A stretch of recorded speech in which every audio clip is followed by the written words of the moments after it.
Okay, let's try how it is working. We are in the question simple word.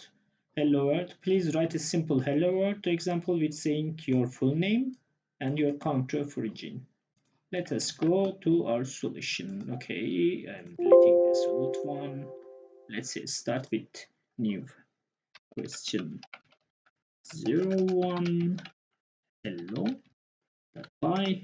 I'm saving this one, and first of all, as always, I am starting with simple running code example and improving components. I started it, run it, F5 or we start debugging. The output is here, hello. Let me clear it again and run it again with F5. It is running, calling the Python and writing hello.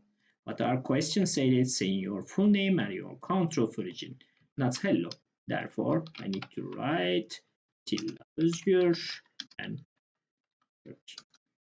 This is the bare bones of the since the answering question. But if you want, you can write also something like hello, I am Atilla Özgür and I, the both are acceptable as long as you have written your full name and your country of origin in the question.